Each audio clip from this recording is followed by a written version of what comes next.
So as I was saying, head over to csdfantasy.com/fantasy snapshot and check it out. Or check out some of the videos that I've uploaded here on YouTube with Philip Lindsay, Saquon Barkley, and Nick Chubb as sort of previews. I'm going to upload one every week here on YouTube, but the majority will be on csdfantasy.com. There's early bird special going on right now before the first 50 players are up, so be sure to check that out.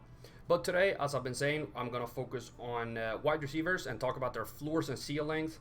I've been focusing on them on the website for the last, I believe, 4 weeks, might be 3 weeks, 4 weeks, and talked about their ceiling and their floor. But as a quick reminder to for the people who don't know what the floor and ceiling is, it's a shortening of one game ceiling and one game floor, basically.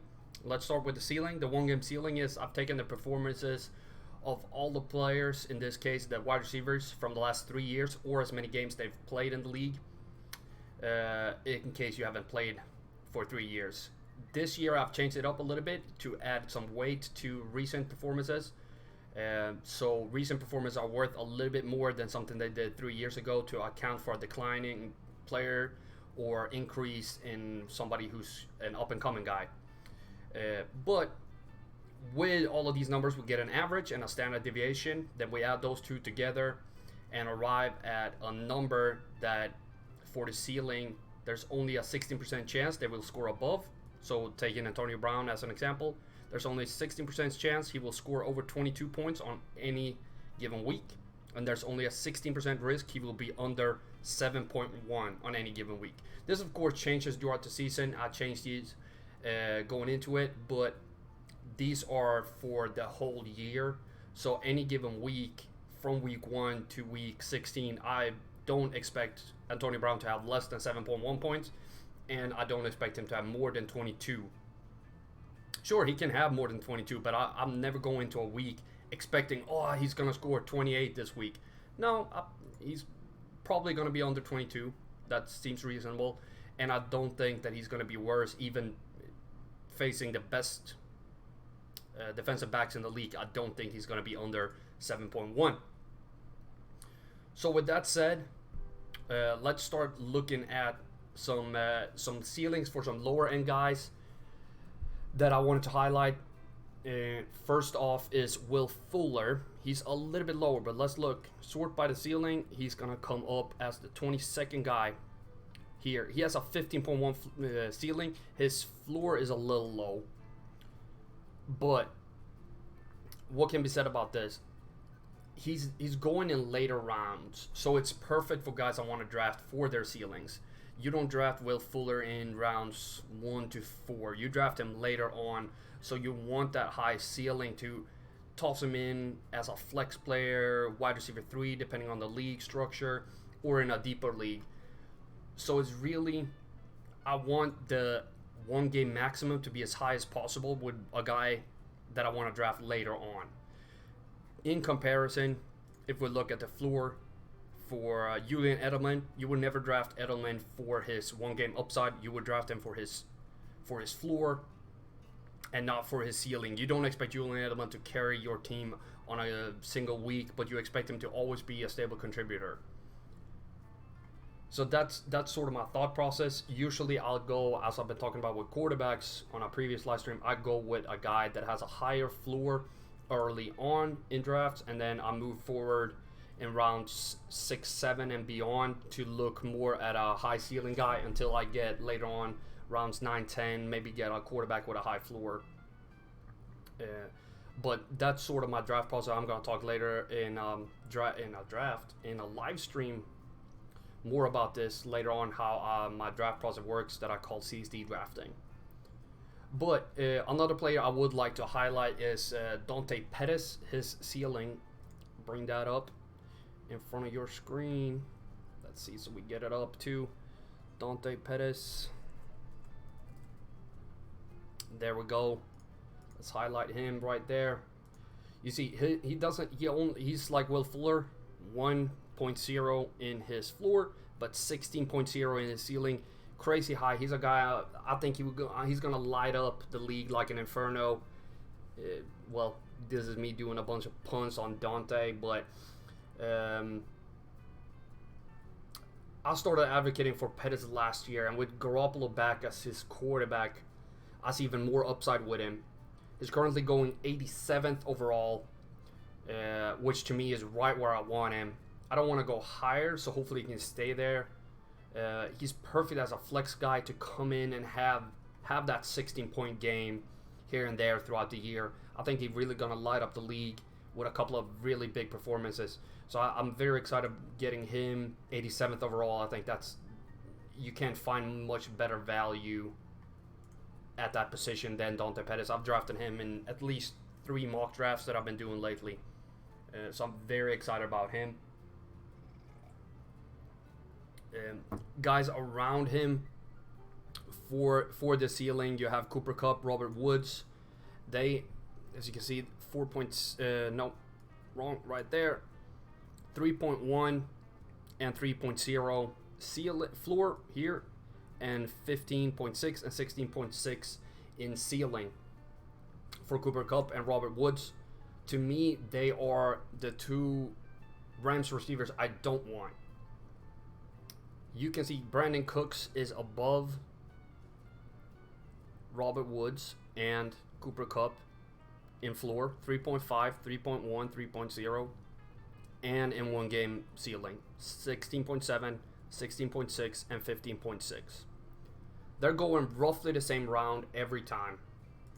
These 3 guys, they're around each other, they're tied to each other on their team. And I was recently actually in a mock draft where Cooper Kupp, Robert Woods, and Brandon Cooks all went in the same round. It was a 12-team league, and they went in the 3rd. That might have been a little high to get these guys, but in the mock draft, we were kind of feeling each other's eyes, trying to force each other's hands. But I think that Cooper Kupp and Robert Woods, in my book, are very even, with Brandon Cooks taking the lead. He's above the other 2 thanks to his higher floor and higher ceiling. If I will draft one Rams receiver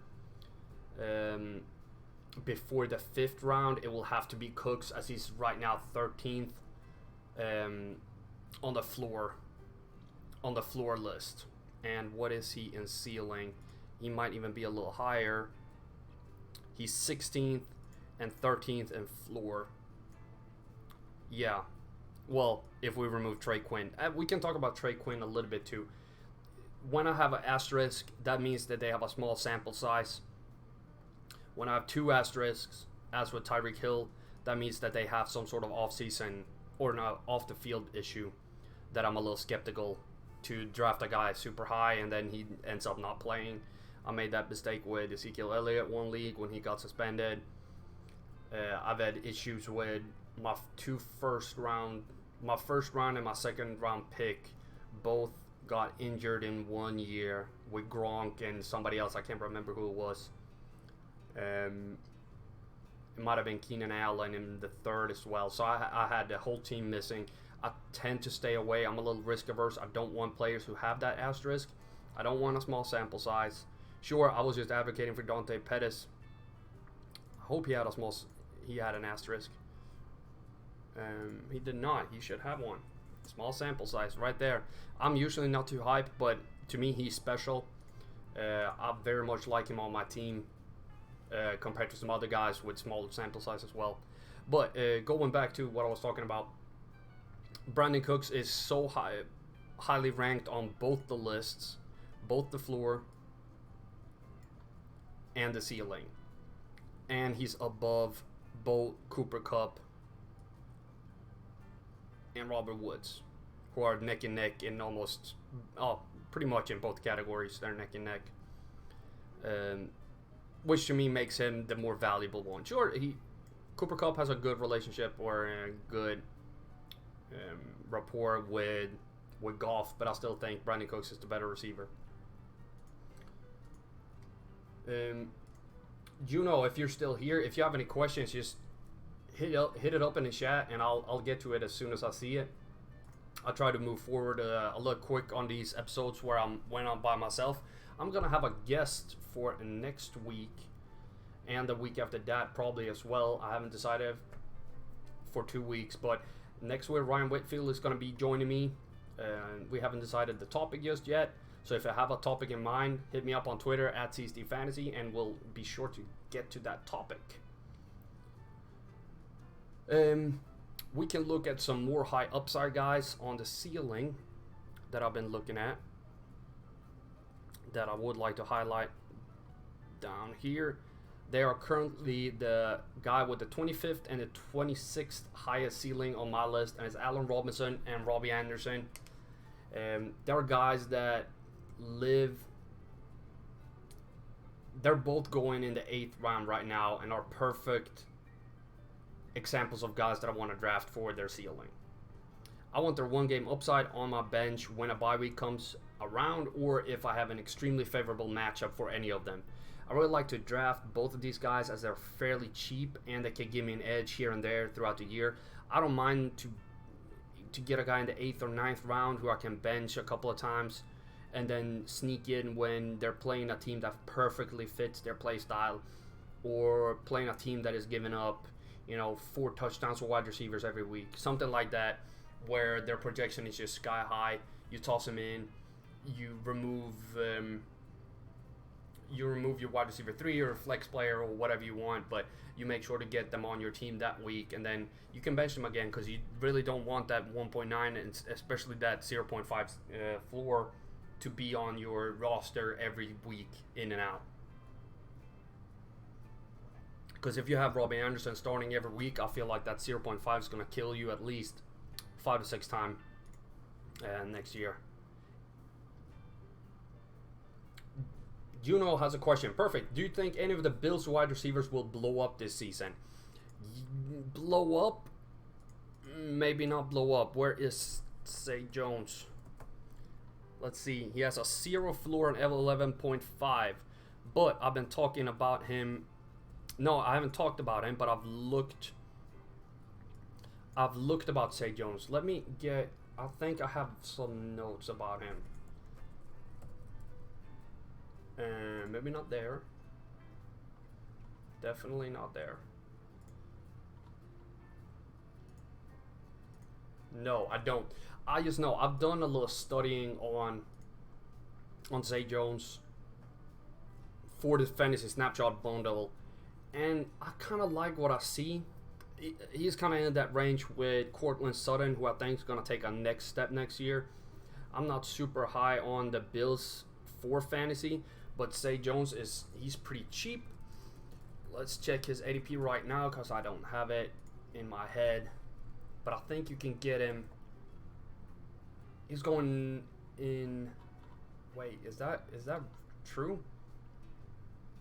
He's the 180th player overall right now, which means you don't have to spend anything to get him, and he has the potential to be the number 1 receiver on a team.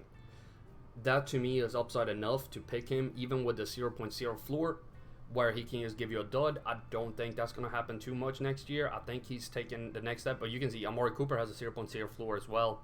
Mike Williams, these are guys that just kill you. Like, they can kill your game, but they have some more upside than somebody like Corey Coleman. No, but Travis Benjamin, that type of player, Tavon Austin, these guys, they're way more upside than them. And especially with the role, you can't really put a floor number on a guy that has the potential to be a number 1 receiver. I think he's the one that's has the ability to blow up. I really like John Brown. I love what he was doing last year, but he's again with a quarterback who likes to run, and I do think they want to go with a younger guy. Cole Beasley is going to probably again be a 3 to 4 type catch per game type of guy with a ceiling of 45 yards and a touch. What's the ceiling in my numbers here? 45 yards and a touch. I'm pretty close on that one, I must say. If he can get 10.3 as his ceiling, 45 yards and a touch. 43 yards and a touch. So that's pretty much it. But you can bet that he's gonna get a couple of catches a game, not too many big games, but he's a decent receiver. I like what he does. I would prefer Adam Humphries over Cole Beasley, especially on the Titans offense. I think they're going to have to throw a little bit more. I think he has not a really good fit, but he has a decent fit with Mariota, so that goes well hand in hand. I haven't done too much analysis on Josh Allen as he didn't throw the ball that much. He has a very small sample size to make any statistical conclusions, especially with the receivers coming in. We don't know too much about that situation. But I think it's, I would draft, say, Jones. Where's John Brown going? Because, well, he's going 152nd overall. So you have to pay a little bit more. But you can get Adam Humphries, Deshaun Jackson, in that range as well. Kenny Stills, who has the chance to be the number one guy. I think I would prefer him. But say Jones is definitely the guy I want to draft because he's so cheap. Like, there's no downside in drafting him in that range. That's my view of the whole thing, at least. When it comes to my highest ranked players, let's talk about them for a little bit overall. But I guess it's to no one's surprise that Antonio Brown is the wide receiver that has the highest floor over the last 3 years. Sure, he went to another team, and I'm not too high on the pairing with Derek Carr. You can check out my scheme fit video here on the YouTube channel where I discuss more how I feel about that pairing. I'm not too hype. I think Brown is going to take a step back, even though I think Derek Carr is going to benefit a lot. But he is, to me, still the best fantasy receiver in the game, and he will get you points. Davante Adams might not be the best receiver, but having Aaron Rodgers throwing him the ball will put him high on anyone's fantasy rankings. As you can see, he's up there for me as well. And like, I'm not saying Davante Adams is not good, but I mean, you know, if it was Aaron Rodgers throwing to DeAndre Hopkins, Odell Beckham Jr., Julio Jones, I prefer them over Davante Adams. But for fantasy, Adams in his situation is, of course, is a really good situation. Julian Edelman has the greatest quarterback of all time, according to pretty much everybody, and less competition than ever for targets, and just got a paycheck. So he might be old, but he will still get you 6 points any given week. But you don't, as I was talking about earlier, you don't draft him for a ceiling. You draft him for always get you a decent amount of points, and he can still do that. Overall, should not be a high draft pick for you. He's high on the floor, but too low compared to these other guys to be an overall high pick. These other guys should be drafted way above him, but I mean, everybody knows that. For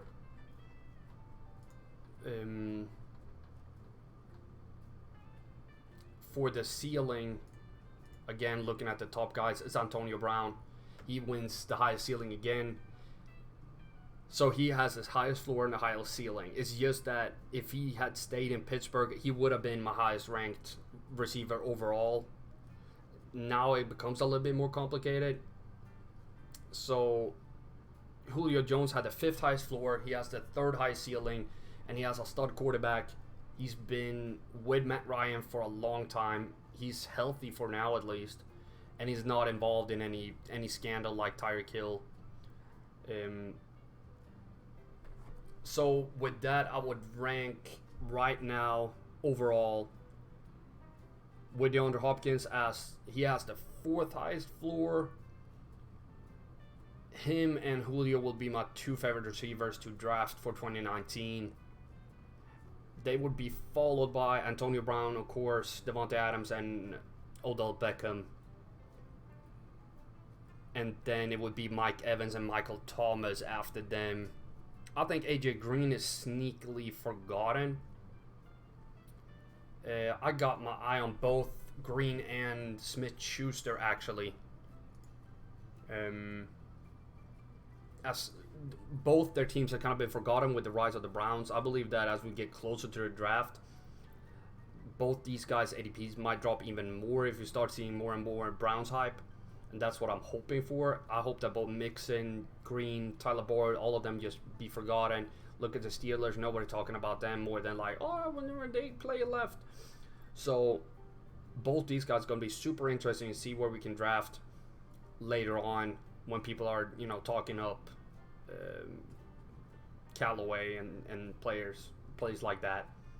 So they're guys that I'm focusing on, trying to find value. Wide receiver sleepers. What rounds are we talking about? I guess Dante Pettis is not as much of a sleeper, but he's my favorite, like, odd man out type guy to draft right now. Michael Gallup, I'm eyeing. I like his receiving patterns as well, but I don't think he's gonna like break out like that. Gallup, I think he's gonna have 3 games where he can be started, 4 games maybe. He's gonna be good for football, maybe not as good for fantasy. Sleeper. How deep are we talking? Say Jones would be a sleeper, like I talked about before. Not Christian Kirk. Well, Christian Kirk, where is he going right now? Kirk. Oh, he's going 83rd overall, so still not low enough, I think, to be a sleeper. Adam Humphries, did he go in that range? He's going 153rd overall. Okay, so he might be one of my sleepers. I like him as a player. I like that he went to a guy who throws short. Almost all of Adam Humphries' production comes from short passes, especially to the left. Mariota throws something like 29 or 30% of all his throws short to the left for average amount of yards every time. So if he keeps throwing there, Humphries finds space, I think he's going to do really well for fantasy. He's a guy I'm going to eye later on in draft as well, when you just want to stack on receivers who might break out. He has a good situation there too. Corey Davis, whatever, I'm not a huge fan of him. Maybe you could have said Antonio Callaway, even though I was kind of talking him down a second ago. But with the addition of OBJ, he kind of that kind of goes out the window.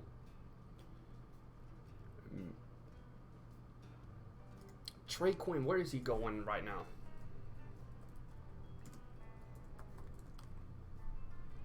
He barely played, but he had really high. He played 2 games and scored what did he score? 4.9 and 8.6 points in 2 games. Is he still even playing? Because he would be a guy I would look to maybe sneak onto my team. He played for the Redskins. If Haskins can do a little bit fun, he might be a sleeper. He going 349th overall. Nobody wants him. So those are the guys that I would probably eye. I have some running backs. Do I have some running back sleepers? Well, you can get pretty much any Jets receiver as a sleeper. Enunwa is probably cheap. But I haven't really thought too much on the sleepers, as you might notice. But it would be Say Jones, like we talked about. Dante Pettis, if he's a sleeper, and Christian Kirk. Oh, Tyrell Williams, forgot. Where is he going? That would be a pick for me. 108th overall. Okay, he would be a sleeper as well. I like him. I always liked him. He had a really high floor a couple of years ago until they started running the ball with the Chargers. Before that, I really liked him. There was a lot of competition in the Chargers wide receiving group as well. Now he's opposite of Antonio Brown, who's going to take all the looks. So I think Tyrell Williams he's going to be a good pickup as well, with potential of low-end Juju Smith-Schuster. Not like that talent, but it's going to create a lot of space having Antonio Brown lining up opposite of you. Kenny Stills, sleeper as well. If you're the wide receiver number 1 on a team where you have no competition, why not? I mean, Josh Rosen, but and the Dolphins. Not fun, but I mean, I can pick him up and start him for 2-3 weeks and be happy about that. But other than that, no, it's gonna be. I'm mainly focused on the top picks so far this offseason, and trying to figure out how to rank these guys. It's been very difficult to figure out who's above whom. They're very close to each other right now, because I really like the fit Beckham have with Mayfield. I like Jones is with Matt Ryan, and they have Dirk Cutter coming back to run that offense. DeAndre Hopkins, of course, has to be up there. Davante Adams with Aaron Rodgers. Brown taking a step back, but is still the most productive receiver on his own. Mike Evans looks to be in a little bit better situation with a better coach. Michael Thomas still has Drew Brees, but doesn't have the explosive plays. Same with Keenan Allen. Smith-Schuster is alone. We don't know what he can do by himself. And AJ Green is trying to find his way back. So it's been a lot of questions that I've been trying to deal with the top, what is that, top 12 guys? No, not Trey Quinn, but, top 11, 12, if you count Jarvis Landry, which I don't, but you can add him. He does have such lower ceiling than the other guys that you can't really put him in the same range, even though his floor is very high, and I like that. But that's what I've been doing this offseason in connection with the Fantasy Snapshot bundle that I mentioned earlier on. I would like to mention that again before we sign off. I'm really glad I got some questions today. Thank you so much, Juno. It was a pleasure having you on board. As we get closer to the season, I hope to have even more people come on so we can do more of what we do during the season when I answer questions, and we can kind of have a back and forth between the viewer and me. These are kind of unscripted, just go with the flow type live streams when I'm by myself. And then when I have guests on, Whitfield coming on next week, probably going to be Nick Faber coming on in 2 weeks again. So be sure to stay tuned for that. But please head to csdfantasy.com. Check out the Fantasy Snapshot bundle. You won't regret it. Check out the previews here with Philip Lindsay, Saquon Barkley, and Nick Chubb on the YouTube channel. And thank you so much for joining me here today. And I hope to see you again next week. Have a good one.